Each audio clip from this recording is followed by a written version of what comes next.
পৃথিবীতে হয়তো এমন কোনো মানুষ খুঁজে পাওয়া যাবে না যে কিনা ফুল ভালোবাসে না। তুমি হাজার ফুলের মাঝে একটি গোলাপ। জি হ্যাঁ, আমি গোলাপ সম্পর্কেই আজকে বলছি। গানের এমন লাইনই প্রকাশ করে ফুলের মধ্যে গোলাপের অবস্থান কেমন। ফুলের রানী বলা হয় গোলাপকে। তার উপযুক্ত কারণও রয়েছে। নিজ সৌন্দর্যে আর গুণে অপরূপা সে। কোনো অ্যাজমা আক্রান্ত ব্যক্তিও দূর থেকে গোলাপের সৌন্দর্যতায় মুগ্ধ হয়ে ঠোঁটের কোণে এক চিলতে হাসি দিয়ে জানান দেয় সেও গোলাপের সৌন্দর্যে মুগ্ধ। যুগে যুগে যত প্রেম নিবেদন, কত কবিতা, কত গানে গোলাপ ফুলটাই প্রাধান্য। ফুলদানিতে সাজিয়ে রাখা গোলাপকে একজন শিল্পী তার রং তুলিতে যতটা ফুটিয়ে তুলতে পারে, সেলাই দিয়েও ঠিক ততটাই ফুটিয়ে তোলা যায়। তবে চলুন দেখা যাক কিভাবে আমি গোলাপটাকে সেলাইয়ে ফুটিয়ে তুলি। আসসালামু আলাইকুম, আমি জেসমিন। আপনাদের প্রত্যেককে আমন্ত্রণ জানাচ্ছি আমার ইউটিউব চ্যানেল জেসমিন হ্যান্ড এমব্রয়ডারিতে আমার ভিডিওগুলো দেখার জন্য। ফুলটা সেলাই করার আগে আমি হালকা করে পাপড়িগুলো এঁকে নিয়েছি। হালকা ও ডিপ পিঙ্ক কালার সুন্দরী সুতা দিয়ে আমি সেলাই করেছি। এক্ষেত্রে আপনারা আপনাদের মতো সুতা এবং কালার নিয়ে নেবেন। আমার পিঙ্ক কালারটা পছন্দ, তাই পিঙ্ক কালার দিয়েই আজকে আমি দেখালাম। সেলাইটা করার জন্য আমি সেলাই সূচের সাহায্য নিয়েছি। একটু মোটা সূচ হলে পাপড়িগুলোর শেপটা ভালো আসবে।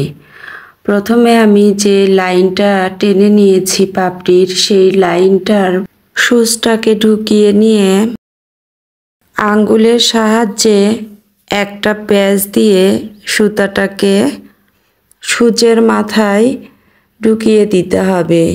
এভাবে গিট গিট করে বেশ কতকগুলো গিট দিয়ে নিতে হবে। এরপর দুই আঙ্গুল চেপে ধরে সেই গিটটার ভেতর দিয়ে সূচটাকে বের করে নিয়ে আসতে হবে। এভাবে একটা পাপড়ির শেপ হয়ে যাবে। এভাবে আমি আমার ইচ্ছে মতো পাপড়ি দিয়ে গোলাপের আকার দিয়েছি। চাইলে আপনারা এভাবেও করতে পারেন, আবার আপনাদের ইচ্ছে মতো আকার দিয়েও ফুলটা করে নিতে পারবেন। গোলাপের পোটা, ডাল, পাতা এগুলো আমার ইচ্ছে মতো করে নিয়েছি। এগুলোও আপনারা আপনাদের ইচ্ছে মতো করে নেবেন। সবশেষে আমি ছোট্ট একটা কলি দিয়ে আমার গোলাপের কাজটা শেষ করেছি। আর এই কাজটা আপনারা আপনাদের বেবিদের ড্রেসের জন্য করে নিতে পারবেন। বেবিদের ড্রেসের জন্য এই ফুলটা খুব ভালো লাগবে। আর আজকের কাজটা কেমন হয়েছে ভালো মন্দ দুটোই জানাবেন। ভালো মন্দ যাই হোক না কেন, পরিশ্রম তো করেছি।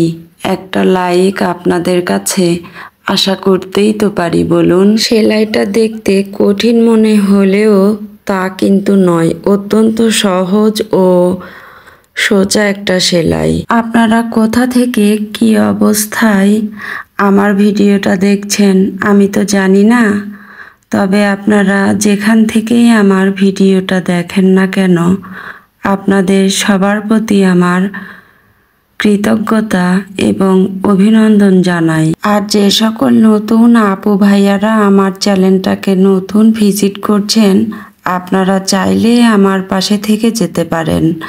আমি কথা দিচ্ছি আপনারা ঠকবেন না। গোলাপটা শুধু ফুলই নয়, শতকোটি মানুষের মান ভাঙারও ফুল।